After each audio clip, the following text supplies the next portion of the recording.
Okay, I'll start letting people in now.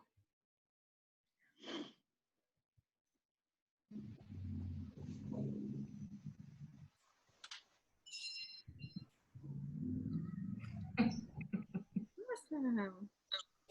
Hi, everyone. How are we doing, Hi. guys? Hi, We're guys. doing good. Thanks for joining us. Thank you. Hi, Zach. It's nice to see you. Hi, Karen and John and Francie, Jeff, Chantal. Hi. So nice to see Yeah. you. Nice to see you, Lisa. Jeremy should be here soon. Okay, great. We're very excited for you all to join us today. This is our, we've done 6 lunch and learn so far, and I think this is going to be our most favorite yet, featuring Otto, our special guest. I'm going to keep us on time, so I'm going to go ahead and get started, and people will add in. As they're adding in, Rebecca will let them in the waiting room. I just want to do some housekeeping really quick. You all know by now our Zoom rules. Please mute yourself when you're not speaking, and we recommend speaker view for the presentation. Sharing your video is optional, of course. We love seeing your face if you're able to be on the video today. And please put all your questions and comments into the chat. We will have time at the end for question and answer for Otto. And we're also sending a follow-up email afterwards with Otto's email as well if you had a question for Otto that doesn't get answered during the workshop today. So welcome everyone. My name is Lisa Kaufman. I'm the Director of Development at Autism Tree Project Foundation. And I have to say that these weekly lunch and learns was the brilliant idea of our chairman of the board and founder, Todd Hoff. When COVID happened, when shelter in place went into effect, he came up with the idea to start hosting these weekly workshops, and we've been loving them. All of our special guest speakers have been incredible. I just want to give a quick update as to what Autism Tree has been doing since March, since shelter in place went into effect. If you didn't know, we just had Giving Tuesday now, and that was a couple of weeks ago, and we were incredibly blessed to raise $16,825 from 90 different donors. We had no idea we would raise that much. Thank you to every single person that donated. If you're on this call, if you haven't had a chance to donate and would like to donate, we'll send a link in the follow-up email as well. Over the last 77 days, we've been able to reach just over 229,000 people through our social media network, through all the videos that we've been doing. Our videos have been shared almost 400 times, 390 times since we started doing daily videos. Our daily videos, we've now created 87 videos to date. If you want to do a video and you haven't done one yet, we would love it.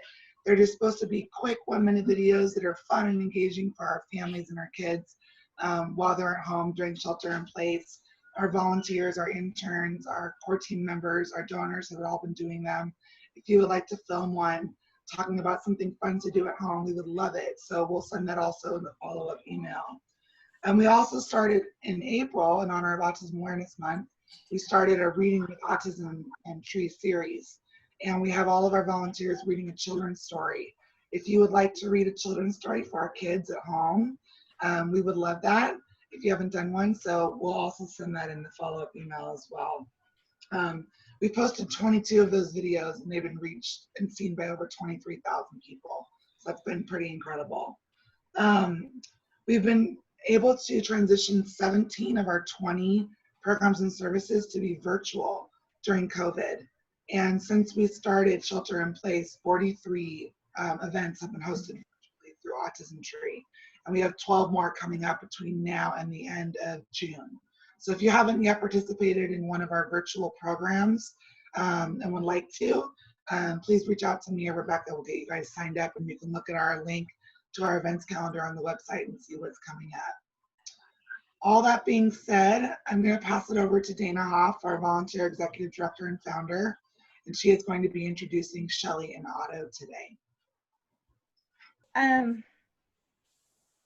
Well, first, I just want to say how very excited I am. I feel like this is a milestone for Otto to be doing this with Shelly, and it's just exciting times. And I'm really grateful. I've only made one call since Friday, and it was to Otto and Shelly. So I feel like I've lost my voice a little bit. And it's just made me be reflective. And so I guess what I kind of want to do right now is be a little reflective of you. I know not everyone knew Kathleen, Todd's mother, who passed away on Friday, but she did help us start the foundation. There's no way we would have been still a foundation without Kathy's dedication. But this Zoom call and these lunch and learns are very, very, very important.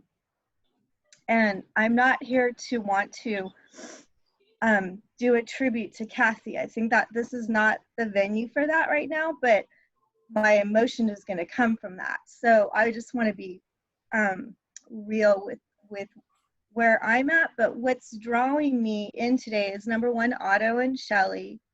And number two is just how much I personally value the lunch and learn for myself and for the foundation. I feel that these lunch and learns have far exceeded my imagination, just to feel connection to each of you. Some of you I know better than others, but to see a lot of you that we've been on the team, the Autism Tree team, for 16 years together, is really soul level helping me endure shelter in place, for sure. So I want to thank you guys, all of you, for making time to make these lunch and learns be something that I think we're all benefiting from, and I'm grateful for you to each be making time for it.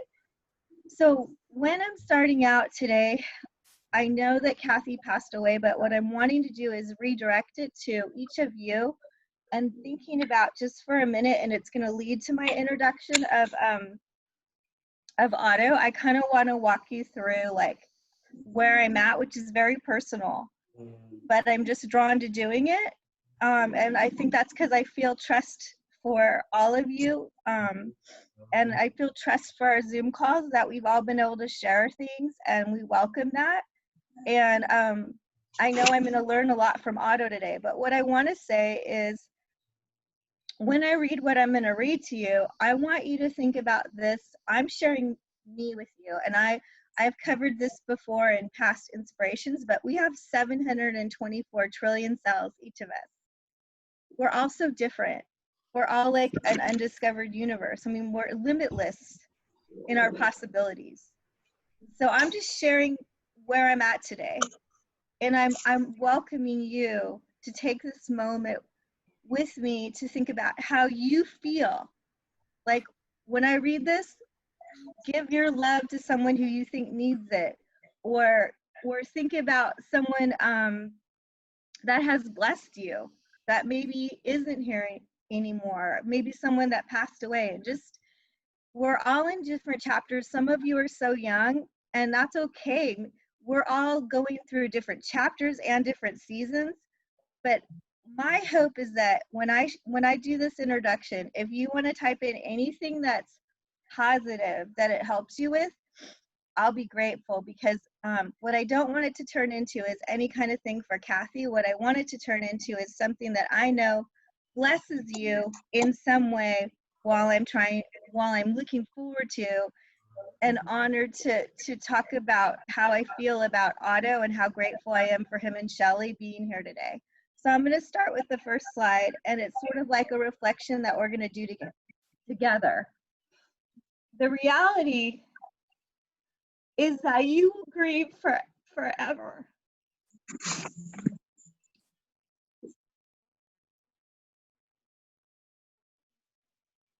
I can't read the slide, Lisa. I think you got to do it for me. This one, just this one. Okay, so this slide says the reality is that we grieve forever. You will not get over the loss of a loved one. You will learn to live with it. You will heal, and you will rebuild yourself around the loss you have suffered. You will be whole again, but you will never be the same. Nor should you be the same, nor would you want to. I want you to try to think about it in any way you want. But for me, what I'm going to share with you is Kathy passed away Friday night, and now I'm already looking at things so differently. And maybe this will be a positive thing, and maybe this is something you'll see me doing a little bit more, and now you'll know where it came from. So, yeah, thank you. Sorry, you guys.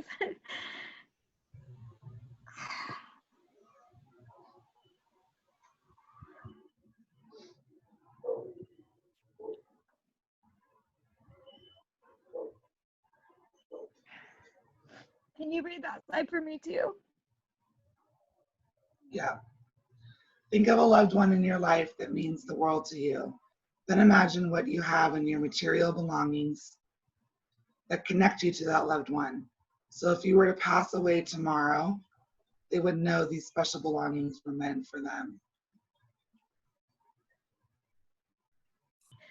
So you guys, what happened is last night, Kathy passed away Friday. And last night, God brought down a whole bunch of stuff. And it was just stuff that's ours that was at Kathy's house. Like, it wasn't complicated. People that are putting her stuff together, of course they know these things right here. There's lots of stuff, but these are things that were like, I felt were mine. And they arrived last night. And so all night I couldn't sleep. I was thinking about, like, wow, you know, just looking around your house thinking, wow, someone's going through and deciding what belongs to who. And this picture right here is like, this is my stuff that belongs to me that was at Kathy's house. And so then today, when I woke up this morning and I was thinking about Otto and Shelly, it's just it's uncomplicated. I was thinking about Autism Tree as a house and a family, and I was thinking, oh my gosh, I know exactly what belongs to Shelly and Otto. It's not hard for me at all. And the first time I met Shelly, she came looking for me, and we were doing the grand opening of the Crate and Barrel store in UTC. It was 2007, Shelly. I had to look this up, what year it was, but I'm sorry there's not a good photo of you in these pictures, Shelly. I'd be curious to know what you remember, but I remember everything. I remember you coming up to me. I remember you telling me about Otto. I remember you telling me about being on the PTA at his elementary school in La Jolla, and what, just every detail I remember. And I remember just feeling really, really proud of you. And I was inspired by you the first time I met you. And then I remember that when we did our 5-year at the Manchester Grand Hyatt, you were one of our like superstar energy, helping us raise money. And you bid on that auction package. If you want to change the slide, you can, Becca, at Petco Park. I love this photo of you. It's awesome. And then, you know, Otto, I say that the neuroscience conference, if you want to bring that up, last year, our 5th annual neuroscience conference, hands down, was our best one.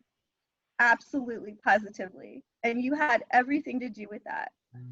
And I told Jeff Snyder that too. But it was the best panel, and you brought forth just a whole new area that we're going to because of you and your mom, with the typers being in Autism Tree now. And we couldn't be more blessed by it. And we want you to know, I want you to know, so does Todd, so does Garrett, that we have a huge heartbeat for what you're doing, and we will continue to learn from you. And this is just a huge, huge honor. I don't know if you knew, Shelly, but when you called me, I took your call when Garrett and I were at a Temple Grandin event. We were there to watch Joel paint Temple Grandin live, and we had never met Temple Grandin, but we were excited about that. But we were there, really there to watch Joel Anderson, and you called me, and I don't know if you knew I was at the Mainly Mozart event, but it's crazy. I remember things that are so important to me. I remember like where I am and how I feel and the level of importance. And when you were like saying how important the typers were and you needed a place to meet, I felt your passion. I felt your energy. And I think it's the perfect day, the absolute perfect day.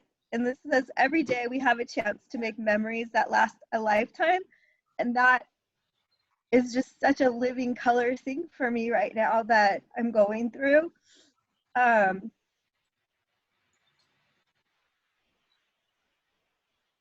And I hope that me sharing this with you and introducing Otto and Shelley this way is a good idea. Hopefully I won't be so emotional like this in the future, but I think what it it illuminates is that everything we're doing, this time that we're spending, the choices that we make, the things that we feel passionate about, they just matter so much. I mean, we've been building something really, really, really special for 16 years. We call the foundation Autism Tree because it's one big family tree. And the things that are happening very organically, like Shelley and Otto bringing the Typers program to the foundation.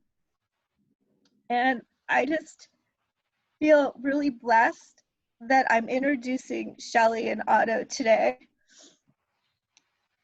when I'm realizing how much like each step that we take together is really a legacy. Like this is, Autism Tree is not my legacy. It's a legacy of all of our families. The Typers program is Otto and Shelley's part of your legacy. And I'm really honestly ecstatic is the word, to be a part of your legacy with Autism Tree. And I feel that way for all of you that are making these Zoom calls. Means something. And we welcome, absolutely welcome always, the passion and ideas and the individual things that you each bring to the table. I want to give a shout out to Alexandra. Is she on this call? Yes, love, right here. I just wanted you to know, like, I loved seeing you in your car talking. Like, I just loved it. Like, all these little things, people don't know the impact that they make. You don't know the impact that you're making. And everybody on this call is valued, and everybody is different and thinks different and feels different. And I just want you to know today that I love that. And that's why I'm so blessed that today of all days, it couldn't come on a better day, that I want to say thank you, Otto and Shelley, from the bottom of my heart, for bringing the Typers program to Autism Tree and for doing this Lunch and Learn today. You have all my love and gratitude to everybody on this call today. Thank you. Thank you, Dana. We're going to pass it over to Otto and Shelley and Darlene, and Rebecca can pull up the slideshow that they have prepared for today. Thank you, guys. Hi. So I guess I'll start it, and then Otto and Shelley, you're gonna jump in. So our camera will be bouncing around. I'm Darlene Hansen, and I'm a speech and language pathologist up here in the Los Angeles area in Whittier. And so we wanted to just kind of talk about how Otto does what he does and why he does it and how it impacts his life, because Otto and I and his mom and everybody else that we talk with in our work, we really value the importance of the message and the paradigm shift. So I'm going to start with just Otto's an augmented communicator, so he uses AAC. And there's a box. When you think of AAC, we look at how do people access it, how do you set up the system, what kind of vocabulary do you want, what kind of technology do you need? And that's a pretty standard box, and that works well, and it is included in what we do every day anyways. But the change and the difference, the impact in Otto's life comes from thinking outside of the box. So next slide, please. So outside the box. So we start with presuming competence. And Otto talks about this a lot, and he'll talk about it some more. That means that we assume that people understand. We just don't know what they understand. We have to ask it. We assume that we got to look at the vocabulary that relates to the activity. So it's not always the same. It's going to change up. People learn by doing, and they learn vocabulary by experiencing. That's how speech and language people look at it anyways. So vocabulary relates to the immediate context. If you're learning about the brain, you have vocabulary about the brain. And then next, we also want to think that letters and other symbols, but going all the way up into letters, a lot of times people get stuck on line drawings for non-speaking individuals. And the reality is, if we don't consider letters and literacy, then if you have a pre-programmed communication system, you're only going to be able to talk about what your person's programmed it to say. 26 letters needs to be included and needs to be the goal so that individuals can create their own language when they need to. And we have to remember that people are multimodality. So all the means of communication, nonverbal and verbal and typed and AAC, those all have to be valued and acknowledged and honored. And some people need support. So I think one of the biggest challenges is for people, and Otto had this happen for him too, where people will say, well, he doesn't know how to use it yet. And so we have to keep it very simple so that he knows how to use it, when the reality is that if we give persons support, which is what we did for Otto, they learn to use it. So yeah, you just give the technology, it isn't automatic that they know how to use it. You have to do some teaching there. So next slide. So what came from thinking outside of the box? Number one. These are Otto's words, okay? What do you think would happen if we challenged those around us to live one day, 24 hours, without access to communication and with more motor differences than we live with every day? What what inventive ways would they come up with to navigate the world? And then he goes on to say, if it walks like a duck and talks like a duck, it might be a baby swan. If a person has only thought of a non-speaking individual as one thing, like a person would call every waterfowl a duck, because this is the only waterfowl they've ever came in contact with, then they'll miss the beautiful swan typists. The other thing, thinking outside of the box, brought together was that Otto, some of you probably know this, but you can talk, he shares his story all the time. He loves being in the ocean and swimming and doing his competitive things that he does. And technology doesn't go in the ocean, so his mom figured out how to make a waterproof letterboard. She had to think outside the box. He's going to need to communicate in the ocean or on the beach at minimum. Then they came up with a tiny book light to illuminate a letterboard to describe that scary dream that woke you up in the middle of the night. So they're constantly thinking about things differently. Okay, go ahead. Sorry. I wanted to run through just a visual, I'm kind of a visual person, of what an assessment, not that, like that sounds so formal, but what the process goes through. So it starts with presuming competence, and then I'm going to look at how does a person independently communicate and how do they communicate with supports. So if you look at independent communication, you might or might not have speech.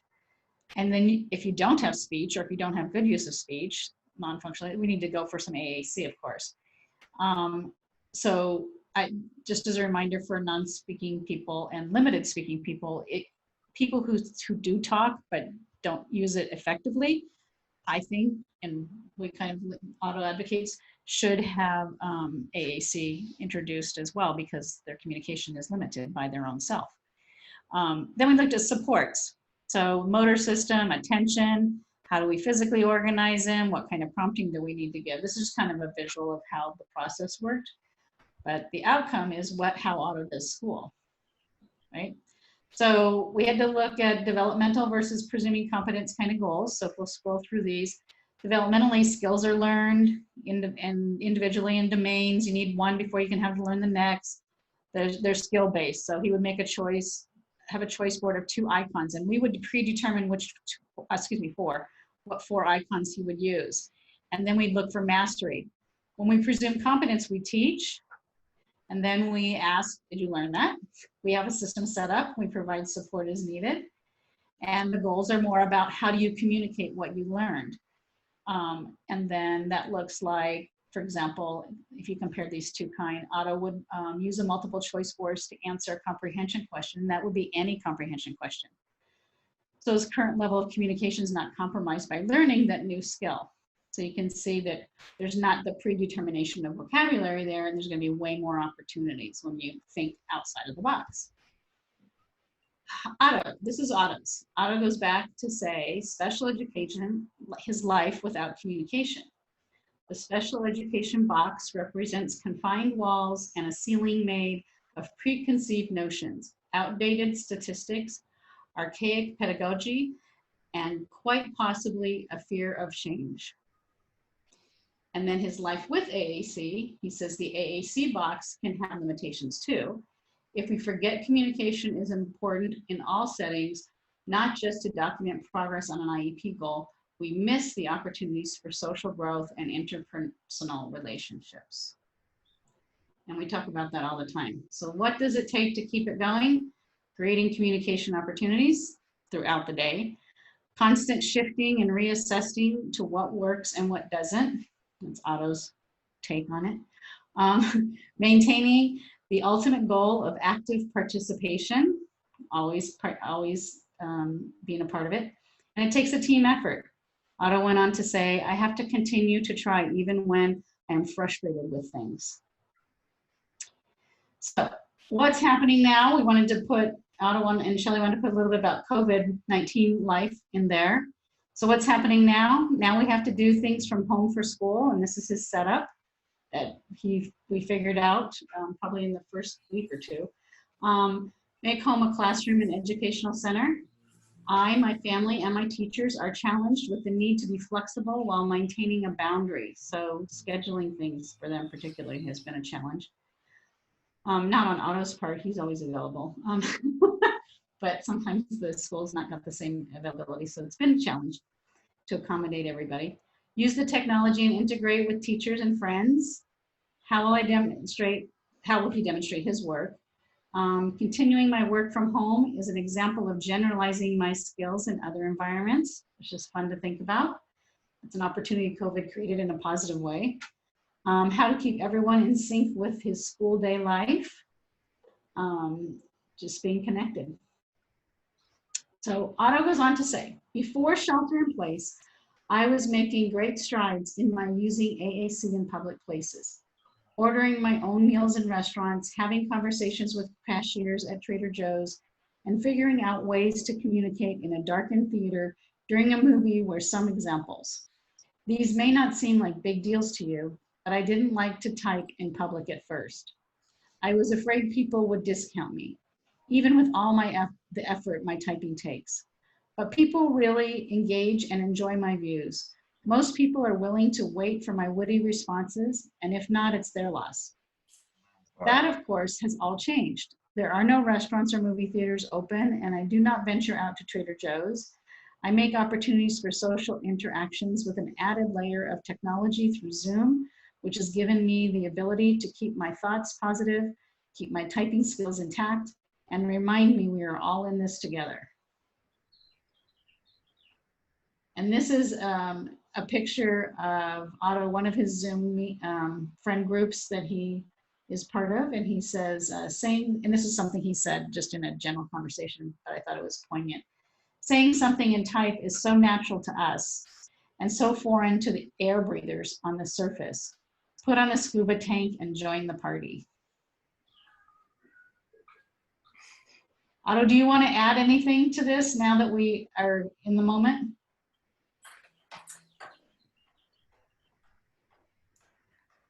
He typed in the beginning saying, he just said, yes, do the tree thing. So somewhere in the comments, he put something about. He says, this is why it is a tree. Oh yeah, typer, it auto-corrected to typers. Okay, this is why it is a tree. Typers are on one branch and every branch brings the tree life.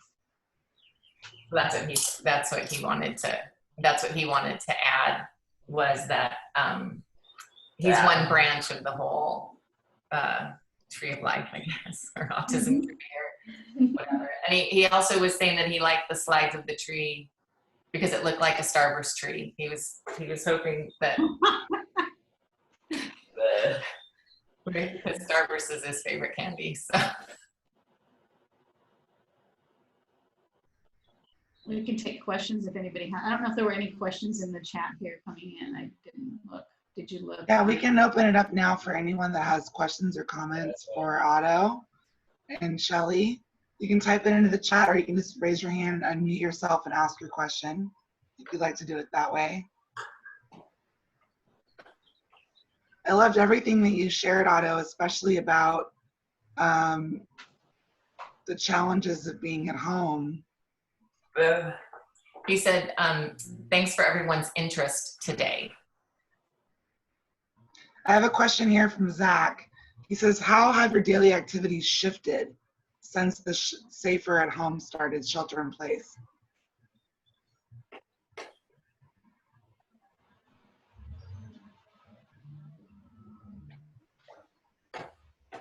He says, I miss museums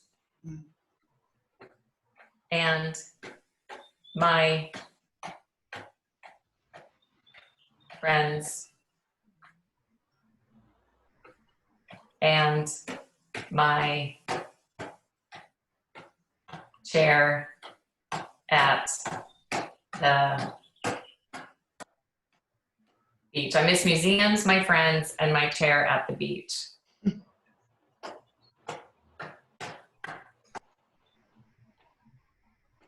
I have to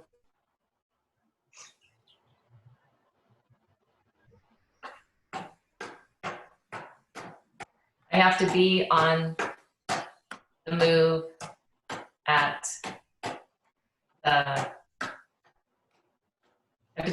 the beach. No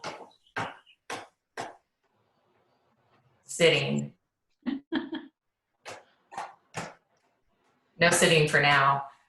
Yeah, that's the rule at our San Diego beaches right now, is you can go have activities at the beaches, but you're not allowed to sit at the beach. So prior to that, we would set up a little spot to be there for hours, and with snacks and an umbrella and water. And so now you can go in the ocean, you can swim in the ocean, but you can't stand for any period of time. So the lifeguards actually tell you to move along. And you can't sit down. You absolutely can't sit down. You can't bring a chair. You can't bring an umbrella. And so it's interesting because Otto will go swim, and then I'll stay in just the ankle deep water watching him. But I make sure I move back and forth because they'll actually come up and tell us to move it along. So that's new. Yeah, absolutely. I'm interested to know also how your typers group has changed. I want to talk a little bit about that because Shelly came to Autism Tree. Well, Shelly and Otto came to us well over a year ago, asking if we could facilitate or help host a space for their typers group they wanted to have, and now that's all virtual, of course. 17 of our 20 programs are. Has that made a difference for you, Otto, or does it feel the same, or does it? Obviously, you're not in person, so it must feel very different. He says, actually, it's better. Anxiety prevents many typers from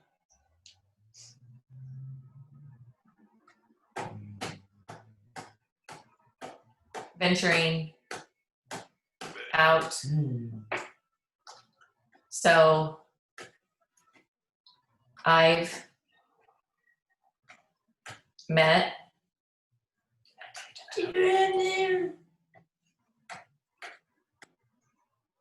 more new people with the virtual. I've met more new people with the virtual format. Yeah, that's interesting. I mean, I think we're seeing an overall growth rate in all of our numbers and all of our programs because we can accommodate more people than we even could in person, although many things are different not being in person.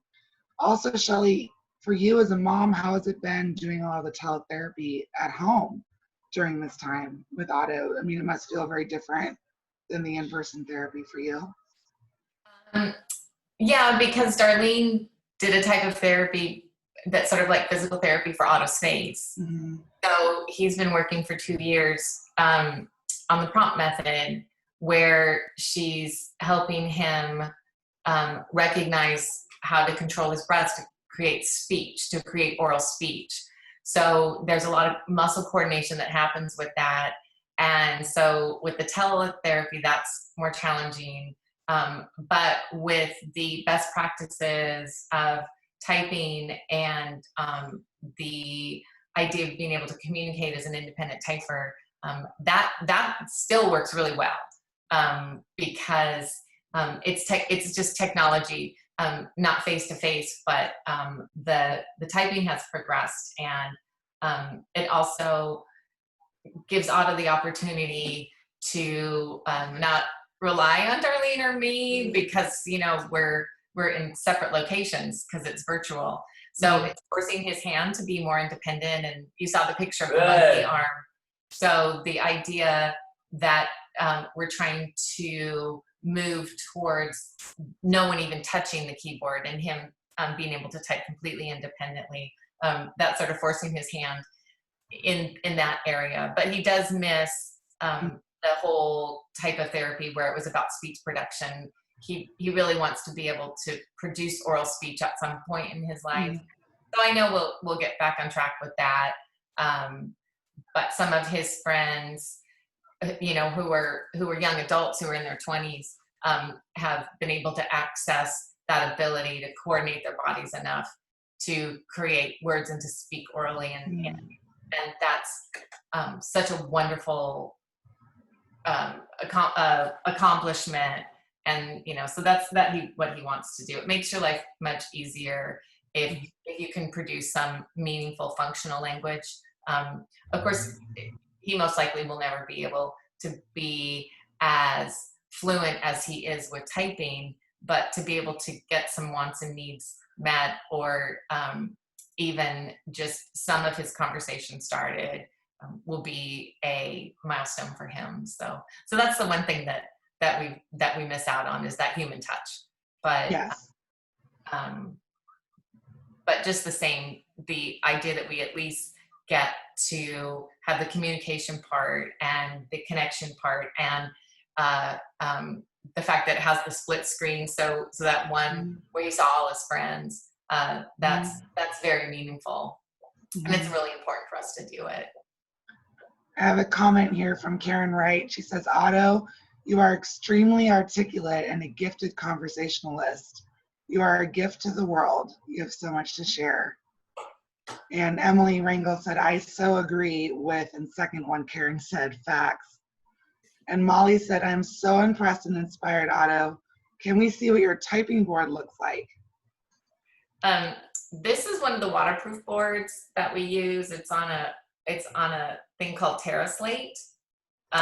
It's waterproof paper. Because when you laminate something, that's not waterproof. It melts and it turns into a mess. But this is called TerraSlate. So we have these all over the house. literally. And we made him in 2 different colors because sometimes green's easier on his eyes than yellow.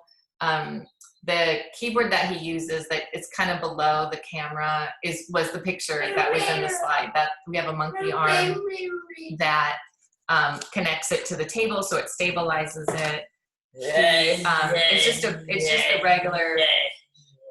just the regular Bluetooth connection that is, you know, with a desktop. Yeah, and so the monkey arm is a big piece of metal that would normally connect to a wheelchair for someone who was using some type of AAC or board. The other thing that we do is we have whiteboards everywhere.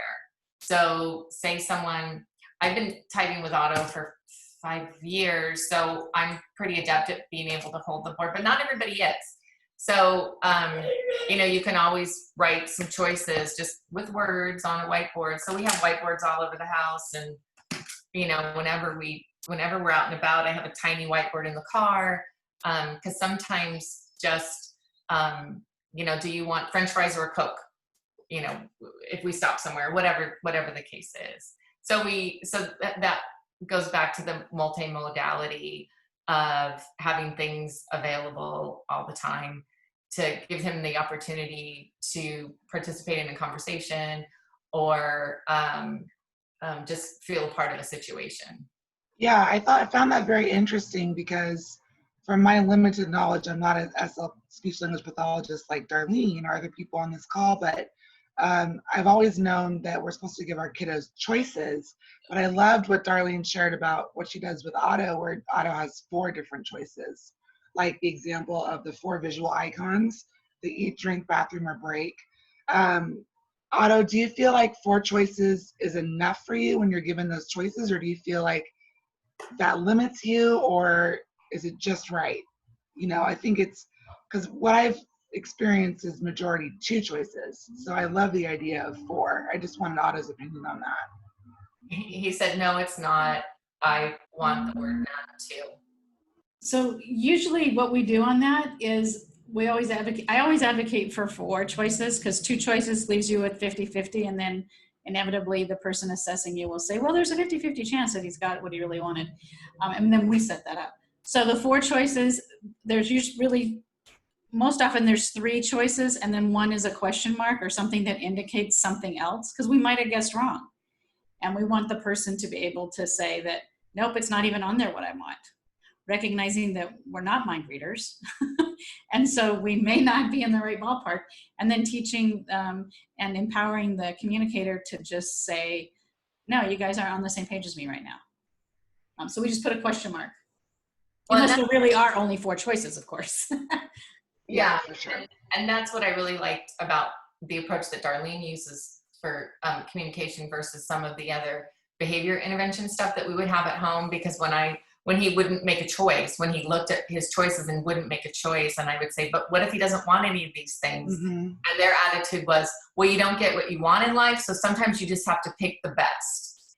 And then so that never sat well with me, because again, if they gave him a choice of a book, a puzzle, a manipulative toy, and then, I don't know, something else, and he would just sit there, and they're saying, well, he's not even understanding the questions we're asking him. That's why he can't pick anything. And they had many, many answers to why he wouldn't pick something. But the minute there was the question mark or the something else or none of these or whatever it was, he would pick that, and then we could scrap the other 3 and say, oh, okay, you really wanted whatever, to listen to music or to get up and run around or to jump on your ball. So it really gave him the ability to communicate as opposed to just pick the best one. Mm-hmm.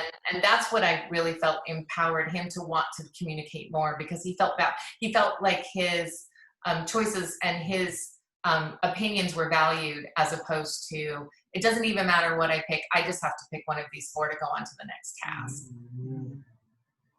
Yeah, that's just so very interesting to me. If anyone has any more questions, we're 2 minutes over our time, so I'm going to wrap it up. But I will say that we're going to send a follow-up email, and we're going to put Otto and Shelly's email in there. So if you had a question for them that you didn't get answered today, feel free to email them. I just want to say, Shelley and Otto, we're so honored to have you today. Thank you for sharing a little bit of your story and a little glimpse of what your life is like right now, as we're all dealing with this pandemic and shelter in place. Is there anything else you want to say, Otto, before we wrap it up? He just typed, thanks to everyone for coming. Oh, well, thank you, Otto.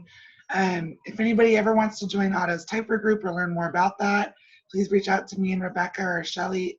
We are hosting those, about once a month right now, twice a month, right, Shelley? One to two times a month during this time, and they're great groups, and we have lots of other virtual programs. So thank you, Otto. Thank you, Darlene. Thank you, Shelley. Thanks everyone for joining us today. We recorded this, so we'll post it, and we'll send it in the follow-up email. Have a beautiful day to everybody. We'll see you all again soon. Bye, Otto. Bye-bye.